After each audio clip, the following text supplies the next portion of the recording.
Buenas tardes, como se habrán podido dar cuenta, hemos presentado algunas pequeñas fallas técnicas, las cuales esperemos haberlas solucionado.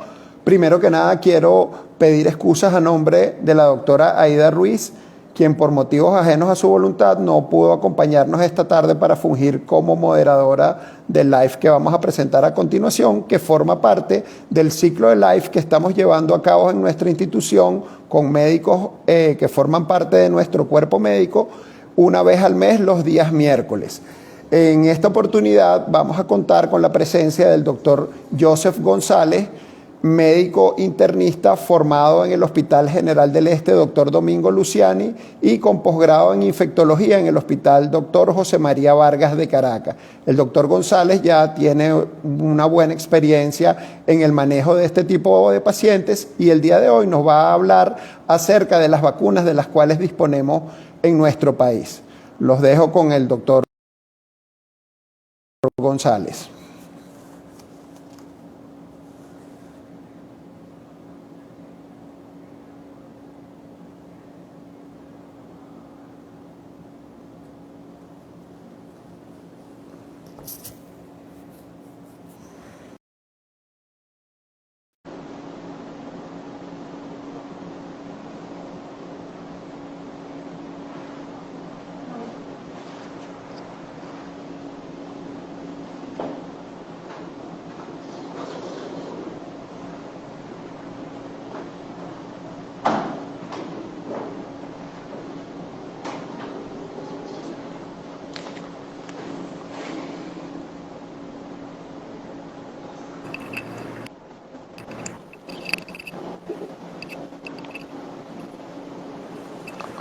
Bueno, buenas tardes. Muchísimas gracias por la presentación, Mario. Bueno, antes de empezar este live, me gustaría iniciar resaltando que el desarrollo de vacunas para la prevención contra la infección del SARS-CoV-2 constituye actualmente uno de los enfoques más prometedores para lograr ponerle freno a esta pandemia, y de ahí la importancia de llevar a cabo este live, no solo para despejar dudas y preguntas que se puedan suscitar en relación a este tema, sino también para incentivar a la población y al público que nos está escuchando y que nos está sintonizando en este momento para que se vacunen en la medida de lo posible y en la medida de las posibilidades que cada uno tenga. Bueno, muchísimas gracias, Joseph, por acudir a nuestro llamado para presentar este live. Y bueno, vamos a comenzar de lleno con el tema. Vamos a comenzar por el principio. Para que nos expliques o nos cuentes acerca de cuáles son las plataformas usadas actualmente para el desarrollo de las vacunas contra el SARS-CoV-2 y cuáles son las diferencias entre ellas y en cada caso cuál produce mayor inmunogenicidad. Perfecto. Bueno, tenemos que actualmente se desarrollaron y se están desarrollando vacunas para la prevención del COVID-19 utilizando diversas plataformas. Uno de los enfoques más tradicionales consiste en la utilización de vacunas a virus atenuados o virus vivos atenuados, y también tenemos otros enfoques mucho más novedosos como la utilización de vacunas a expensas de proteínas recombinantes, vacunas de vector de virus, vacunas de ARN y vacunas de ADN. Vamos a hablar un poquito a continuación acerca de las diferencias y las ventajas que pueden tener cada una de ellas. En relación con los enfoques tradicionales, tenemos las vacunas a virus atenuados, que son las que normalmente se han sintetizado y se han producido en masa, como para sarampión o influenza. En este caso, ejemplos de este tipo de vacunas son las vacunas conocidas como vacunas chinas, Sinopharm y Sinovac. Tenemos que la obtención de estas vacunas, principalmente la de virus atenuados, consiste en la inactivación del virus en cultivos celulares por mecanismos químicos que no vienen al caso y que posteriormente se le asocia a una sustancia llamada adyuvante. Esta sustancia lo que va a hacer es estimular el sistema inmunológico para que se produzca una respuesta de anticuerpos. Tenemos que el target o el objetivo principal de las vacunas es la producción de anticuerpos contra la proteína de espiga, que es una proteína que está en la superficie del virus y que se une con el receptor de la enzima convertidora de angiotensina en los diferentes tejidos y sistemas, y que va a permitir la internalización. Tenemos que una de las ventajas que ofrecen estas vacunas es que al inocular el componente viral completo, que es un componente inactivado que no se replica y que no produce enfermedad, no solo vamos a tener anticuerpos contra la proteína de espiga, que es la que queremos en este caso y que nos ofrece protección, sino también que se generarían anticuerpos contra otros componentes de la estructura viral. Es decir, que pudieran producirse anticuerpos contra otros posibles targets o sitios de neutralización que todavía se están estudiando para prevenir la infección por COVID. Otro ejemplo de enfoque tradicional es la vacuna a virus vivos atenuados. Tenemos que estas vacunas, al igual que la anterior, consiste en inocular el virus completo, pero no es un virus inactivado, sino que es un virus debilitado genéticamente. Y por ende, una vez que se inocula en el huésped, este virus se replica y al replicarse, eso es lo que estimula la respuesta inmunológica.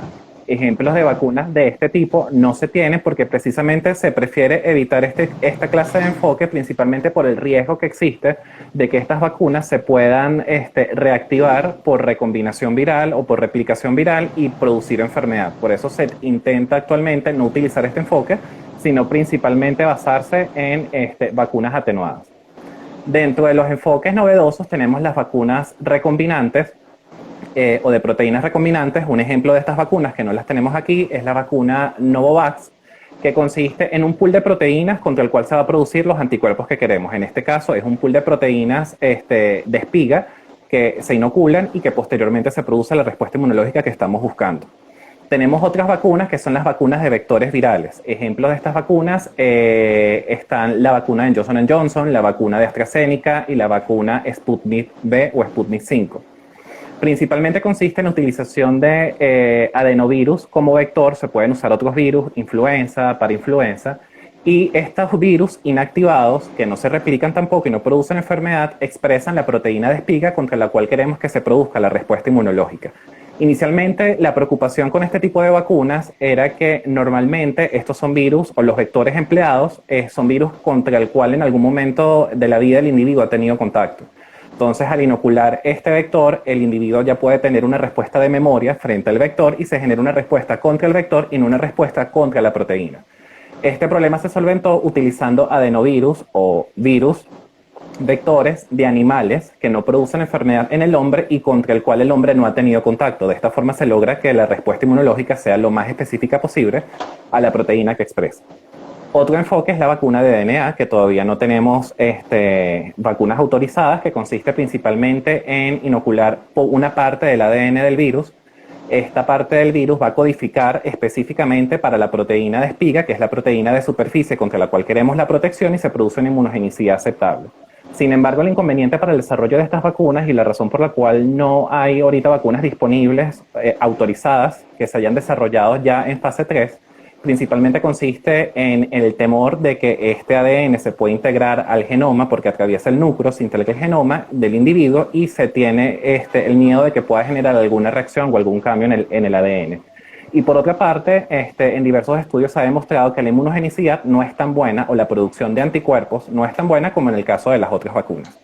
Y finalmente tenemos las vacunas de ARN, que son la Pfizer, BioNTech y la Moderna, que principalmente fueron las primeras vacunas que se autorizaron para uso en COVID y que consiste en un ARN mensajero que llega al citoplasma y en el citoplasma se codifica de entrada de la proteína de espiga sin necesidad de que llegue al núcleo y por lo tanto son enfoques y son plataformas bastante seguras.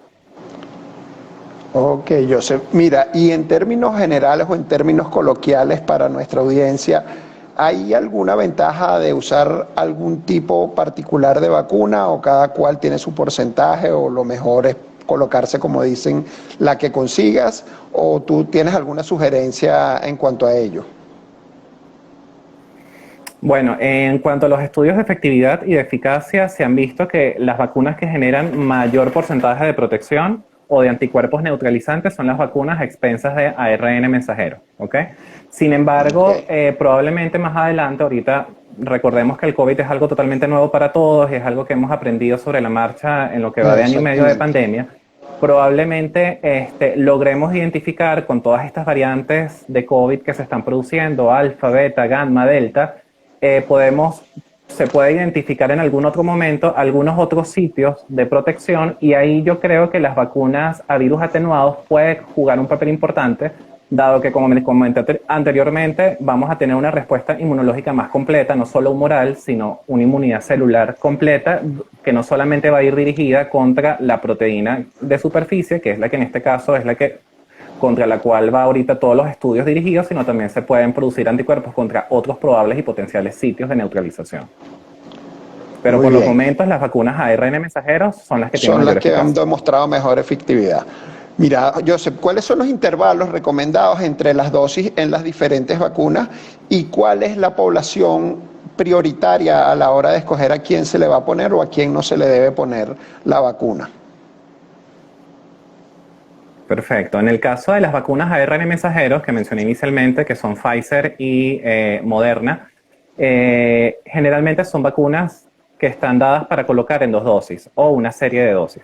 Generalmente el intervalo entre dosis depende de la casa comercial. En el caso de Pfizer, el intervalo es de 21 días y en el caso de Moderna es de 28 días. La población estipulada para estas vacunas, en el caso de Pfizer, es a partir de los 12 años en adelante y para Moderna y el resto de las vacunas es a partir de los 18 años.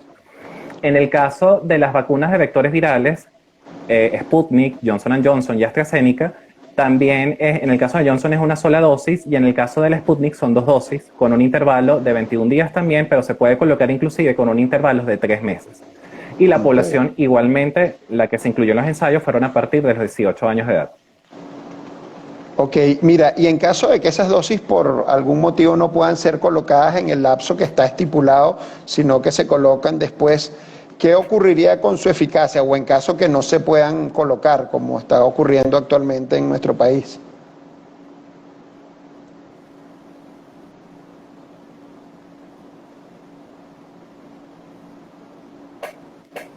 Chévere.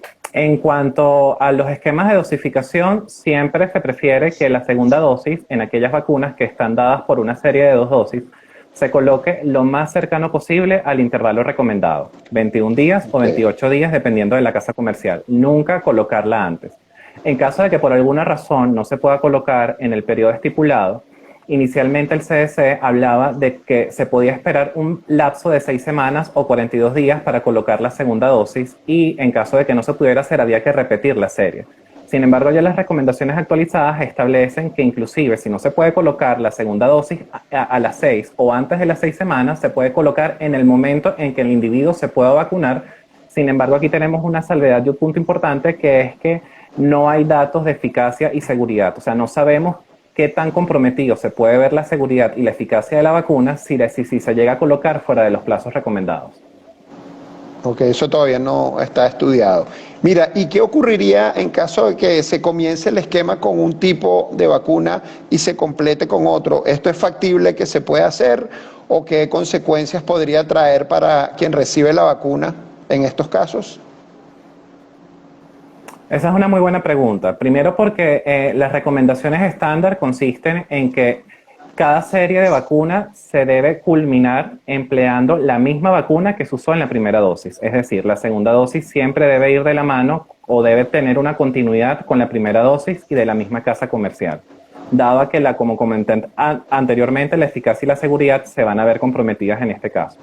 Sin embargo, en caso de que por situaciones ajenas a nuestra voluntad el individuo no se pueda colocar la segunda dosis de la misma vacuna, lo que se recomienda es que se coloque una segunda dosis, pero de una vacuna que tenga la misma plataforma. Por ejemplo, si no podemos colocar si colocamos primera dosis de Pfizer y no podemos tener acceso a la segunda dosis, se colocaría la otra que tiene la misma plataforma, que es Moderna. En el Ok. caso de los vectores virales, si no podemos colocar Sputnik, deberíamos colocar Johnson Johnson o deberíamos colocar AstraZeneca. En caso extremo, en que por disponibilidad del país o de la región donde se esté llevando a cabo el esquema de vacunación no se puede tener acceso a la misma plataforma, hay que colocar la vacuna que se tenga a la mano. Se recomienda que en este caso sea de vectores virales o de virus inactivados con un lapso de 28 días de separación con relación a la primera dosis. Y se debe empezar el esquema nuevamente. Ok. Otra preguntita que es muy frecuente entre los usuarios es si es posible vacunarse, o sea, colocarse alguna de las vacunas contra el COVID estando recibiendo otro esquema de vacunación. Por ejemplo, están recibiendo la vacuna del VPH o recibieron la vacuna antigripal recientemente. Los pacientes siempre tienen la duda de que, oye, ¿sería posible que yo me iniciara mi ciclo de vacunación habiendo recibido hace poco o estando en el intervalo de los esquemas de otro tipo de vacunas? Ok, en ese caso generalmente había muchas polémicas iniciando el tema de vacunación en relación a mezclar vacunas o colocar vacunas juntas. Inicialmente, para no comprometer la respuesta inmunológica o sobrecargarla, se recomendaba que si se colocaba la vacuna COVID en un momento dado, se debía esperar 14 días para la colocación de una segunda vacuna totalmente distinta o una vacuna no COVID. Ya actualmente el CDC de los Estados Unidos recomienda que se pueden colocar vacunas el mismo día, se pueden colocar vacunas en conjunto, COVID y no COVID, con la salvedad de que el individuo pueda hacer reacciones sistémicas o locales a la vacuna y por lo tanto hay que vigilarlo. No reacciones más severas, simplemente tiene mayor riesgo de hacer reacciones adversas a medicamentos. Me refiero dolor en el sitio de la inyección, fiebre, fatiga, malestar o dolor de cabeza. Nada que amerite hospitalización o complicaciones en el paciente. Hay otra duda que se nos presenta o que se le presenta a los pacientes que han recibido la vacuna y poco tiempo después de haberla recibido comienzan a presentar síntomas como fiebre, malestar, síntomas propios del COVID. ¿Hay alguna manera de poder diferenciar si estos síntomas serían consecuencia de la vacuna o pudieran ser por la presencia de una enfermedad reciente, o sea, del COVID de aparición reciente, o no lo podríamos saber?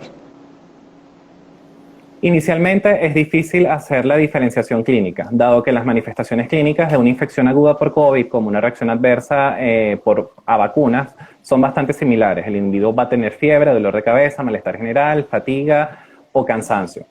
Sin embargo, en el caso de que tengamos un individuo con la sospecha que pudiera tener una infección aguda por COVID, es importante recordar que las reacciones adversas a vacunas generalmente se presentan hasta 48 horas después de la vacunación y duran 48 horas más. Es decir, el paciente va a tener síntomas o puede presentar síntomas dentro de los primeros 4 días posterior a la dosis de vacuna que se haya puesto independientemente de la plataforma. Ya cuando el paciente presenta más de 5 días o inclusive 7 días con manifestaciones clínicas respiratorias o sistémicas, y ahí hay que sospechar que pudiéramos estar ante la presencia de una coinfección por COVID-19 o por SARS-CoV-2, y en ese caso está justificado realizar una prueba de detección, ya sea de antígeno o prueba rápida de antígeno o reacción en cadena de polimerasa. PCR, ok. Mira, Joseph, ¿qué consideraciones especiales o particulares deberíamos tener en cierto tipo de pacientes, como por ejemplo pacientes que ya hayan padecido la enfermedad previamente o pacientes que hayan recibido tratamiento con plasma convaleciente, el caso de pacientes inmunosuprimidos y el caso que en mi caso compete, que son las embarazadas y las madres lactantes? ¿Hay alguna indicación particular, alguna contraindicación o alguna consideración particular que deberíamos tener con este tipo de pacientes? Claro.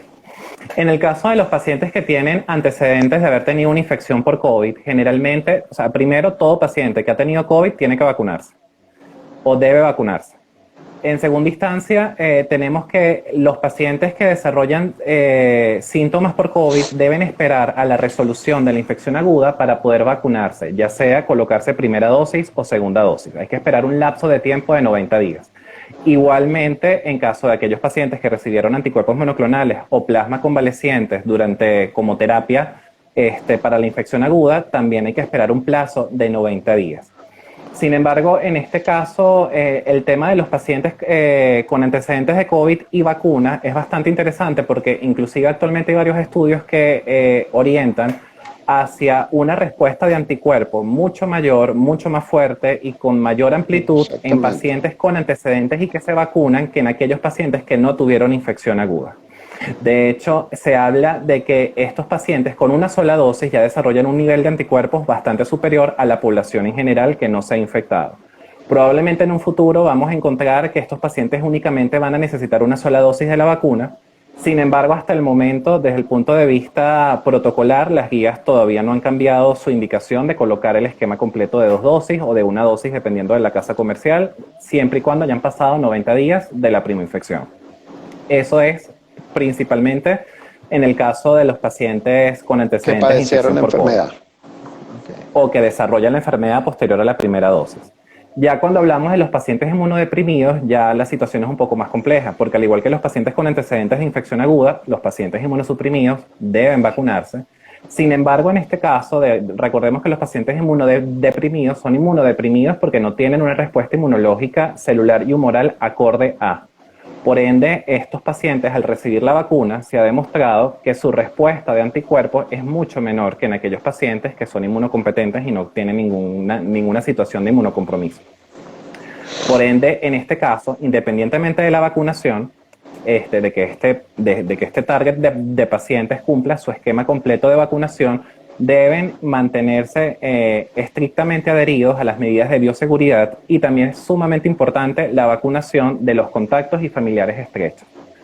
También en base a la premisa de que no producen una respuesta de anticuerpo acorde u óptima comparado con los pacientes inmunocompetentes, se ha planteado por qué no dar una tercera dosis para reforzar esta respuesta inmune. De hecho, hay países tales como Francia e Israel que ellos abogan por una tercera dosis en aquellas plataformas que consisten en 2 dosis. Sin embargo, por los momentos la FDA y el CDC no han cambiado sus pautas de 2 dosis para este grupo de pacientes.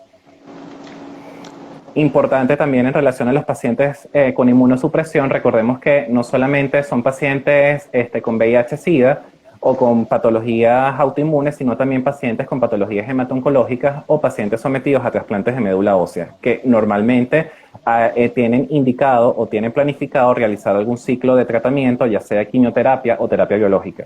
Es importante también que sus médicos estén al tanto de que no se puede empezar una quimioterapia o no se puede empezar una terapia biológica, por ejemplo, rituximab, si no han pasado por lo menos 4 semanas desde la colocación del esquema completo de vacunas. Es decir, se debe esperar 4 semanas posterior a que el individuo ha completado su esquema completo con 1 o 2 dosis para poderse vacunar. Y por último, creo que faltó la población embarazada. Las embarazadas y las madres lactantes. Las embarazadas. Exactamente. Esta población también, inicialmente esto generó mucha polémica, el tema de vacunación en embarazadas, principalmente porque los ensayos que se hicieron para la aprobación de las vacunas y la autorización de las mismas no incluían embarazadas ni lactantes. Sin embargo, actualmente los especialistas y los expertos creen que existe poca probabilidad de reacciones adversas durante el embarazo para el feto o para el recién nacido que está lactando. Y más bien en estudios que se han realizado, muy pocos, son estudios muy pequeños, pero sin embargo se ha visto que aquellas mujeres que estaban embarazadas cuando se vacunaron y no lo sabían, sobre todo cuando eran vacunas de ARN mensajero, lograron desarrollar anticuerpos neutralizantes en una alta carga similar a la población embarazada. También se ha demostrado la transferencia de anticuerpos protectores gracias a la vacuna de forma transplacentaria y a través de la lactancia, lo cual le ha conferido cierta, si se puede decir, inmunidad pasiva al feto. Por ende, actualmente se recomienda la vacunación de embarazadas. Nada más está aprobada la premisa de mujeres embarazadas siempre y cuando la plataforma utilizada sea ARN mensajero, y que estas mujeres hayan sopesado los riesgos y beneficios, tengan un riesgo de infección importante y también tengan un riesgo importante de desarrollar cuadros severos, es decir, aquellas embarazadas diabéticas, con obesidad o con hipertensión.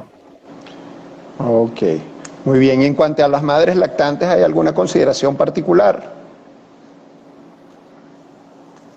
Es prácticamente la misma, o sea, se recomienda la vacunación dada la transferencia pasiva a través de la placenta y a través de la lactancia, siempre y cuando sea ARN mensajero. En el caso de las vacunas que contamos acá, que no son ARN mensajero, que son vacunas con vectores o virus vivos atenuados, en el caso de la vacuna Sinovac y Sinopharm, estas vacunas, como mencioné inicialmente empezando el live, contienen adyuvantes que favorecen el desarrollo de la respuesta inmunológica.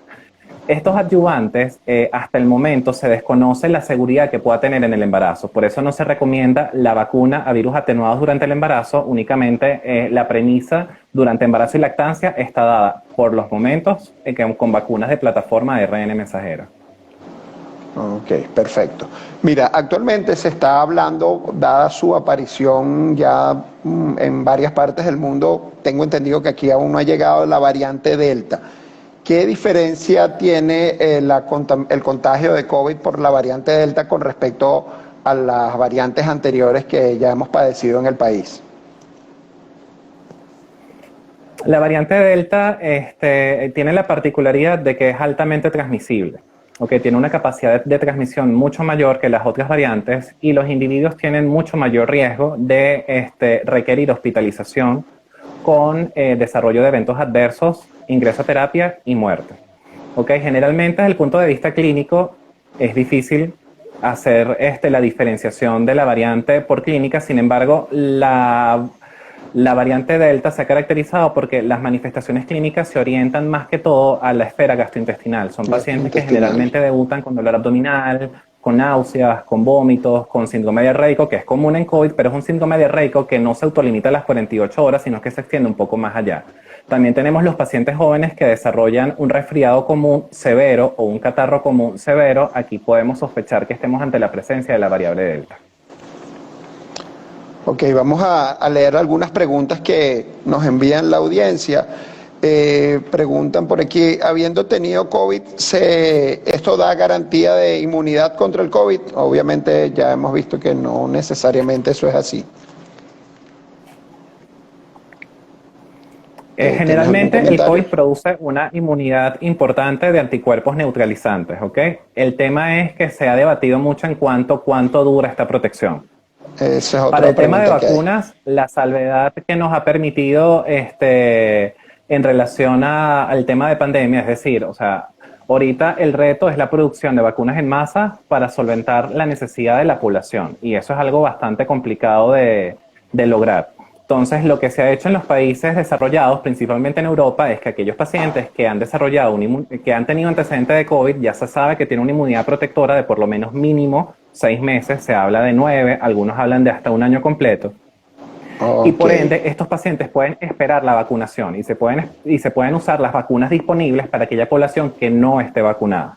Pero la respuesta inmunológica que se produce posterior a la infección es muy buena, es eficaz, pero no es duradera en el tiempo. De ahí es que estos pacientes deben vacunarse. Ok. Mira, en caso de un paciente que se haya detectado COVID positivo por una prueba de PCR, ¿cuál es el tiempo recomendado para repetir la prueba a ver si ya ha cesado la enfermedad? Bueno, ahorita no se habla de repetir reacción en cadena de polimerasa o no se habla de hacer seguimientos de PCR para saber si el individuo está contagiando o no está contagiando. Cuando empezó este tema de la pandemia, inicialmente se daba de alta el paciente hospitalizado cuando tuviéramos la PCR negativa. Después salieron estudios donde se cultivaba el virus salvaje en cultivos celulares y se evidenció que el virus está viable hasta 8 o 10 días. O sea, no hay necesidad de hacer PCR para saber que ya pasamos la infección. Simplemente se le hace la indicación al paciente, si es un paciente ambulatorio, leve o moderado que se puede manejar en casa, que el aislamiento estricto debería ser hasta 14 días, porque ya se demostró que para el día 10, 11 y 12 ya no está eliminando virus. Sin embargo, pacientes o no está eliminando partículas virales. O las partículas que se está eliminando no son partículas viables y por lo tanto no se van a reproducir en el individuo susceptible. Por ende no se hacen controles seriados de PCR para saber si el individuo solventó o no solventó la infección. Existen unos criterios clínicos para saber si el individuo se recuperó.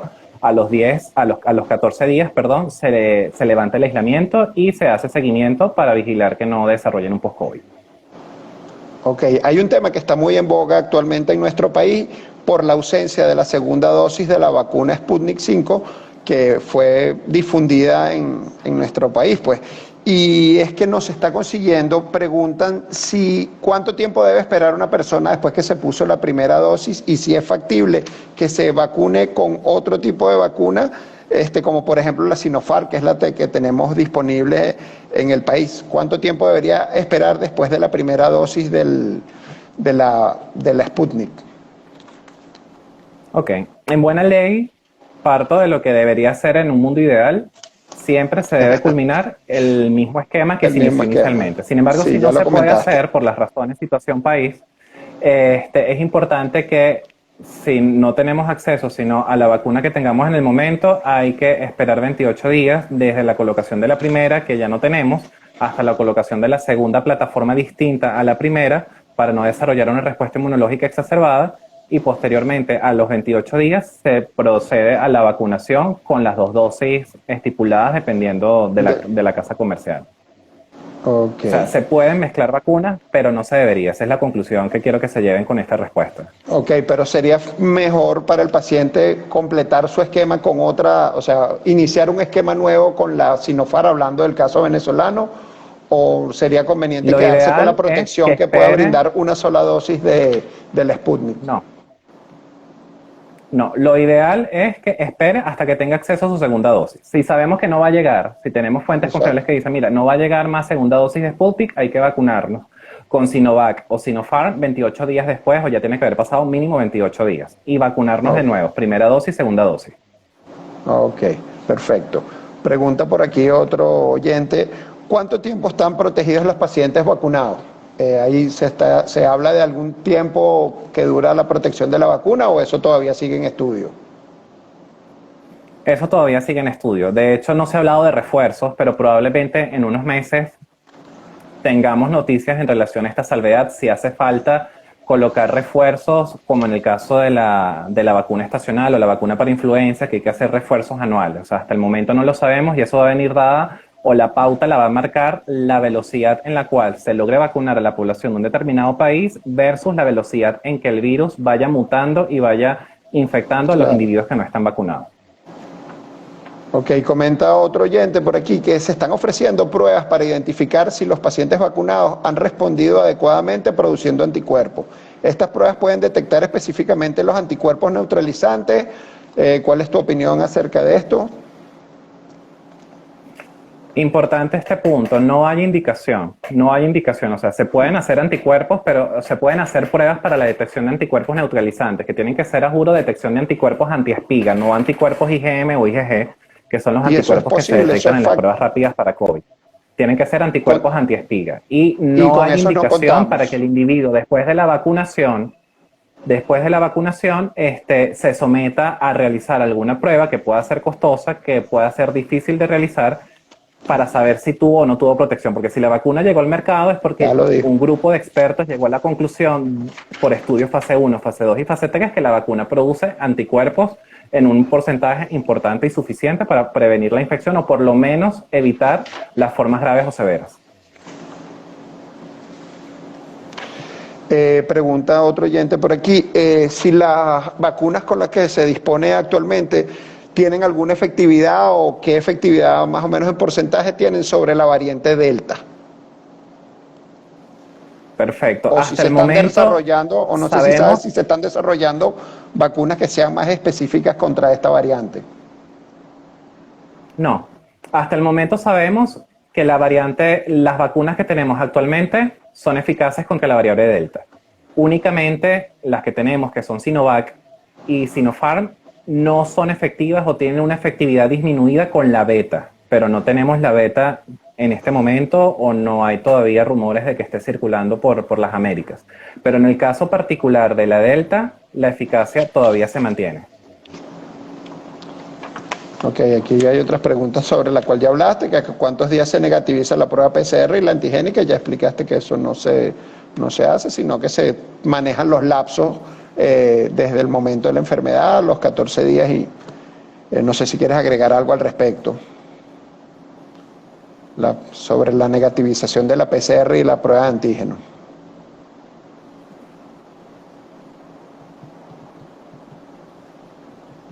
Sí, no hay indicación para hacer pruebas de seguimiento.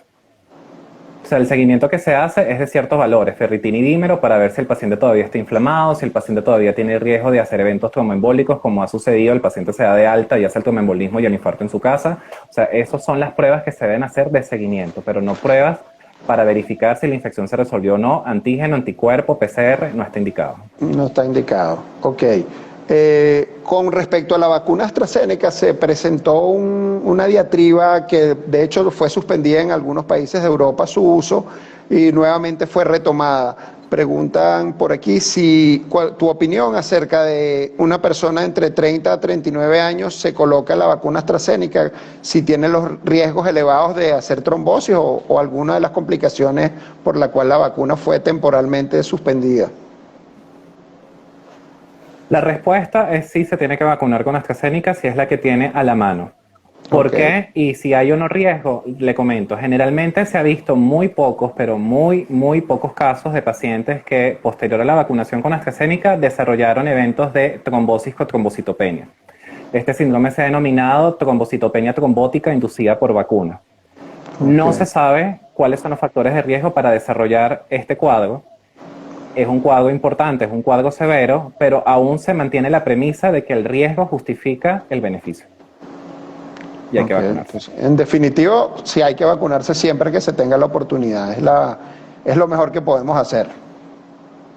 De hecho, inclusive, no solamente AstraZeneca, ahorita hay estudios que están hablando de las ARN mensajeros que se tenían como las mejores vacunas en eficacia y las más seguras. Ahorita ya tanto los comités de seguimiento de vacunas de Estados Unidos y Europa han evidenciado un aumento en el reporte de miocarditis y pericarditis posterior a la colocación de vacunas ARN mensajero. Me refiero a Pfizer y me refiero a Moderna.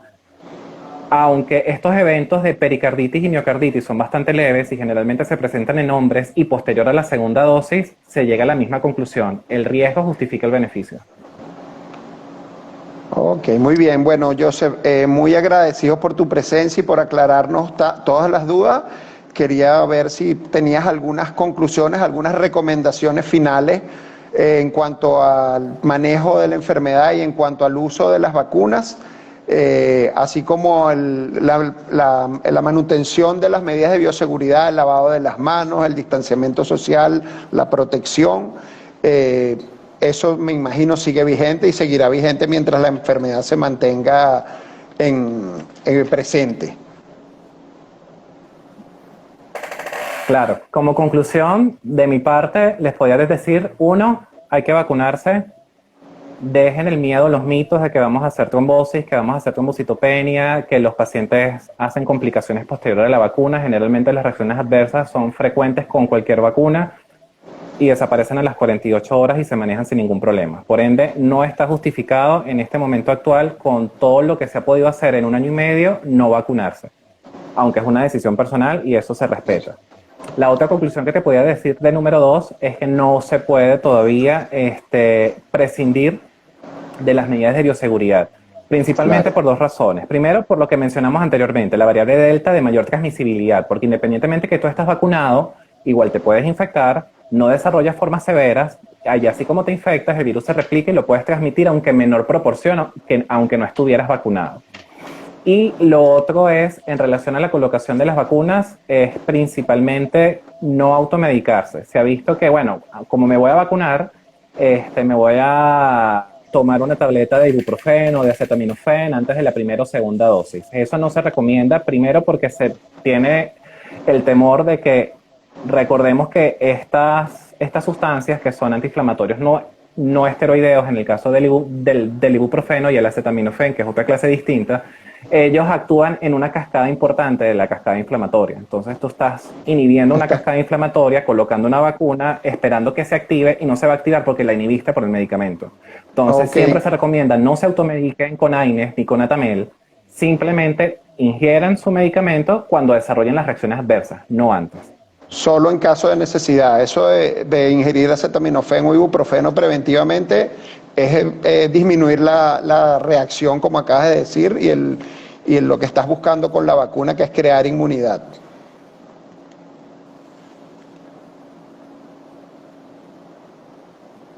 Exacto. Ok. Bueno, Joseph, te invito a que nos informes tus contactos, la forma de contactarte si hay alguien que quiera tener una consulta contigo, tus redes sociales o tus teléfonos, tu sitio de trabajo. Nos los puedes comunicar por aquí. Y no me queda más que despedirme a nombre de la... Bueno, procede, estoy diciendo y no te iba a dejar. ¿Puedes darnos tus contactos, Joseph? Seguro, claro.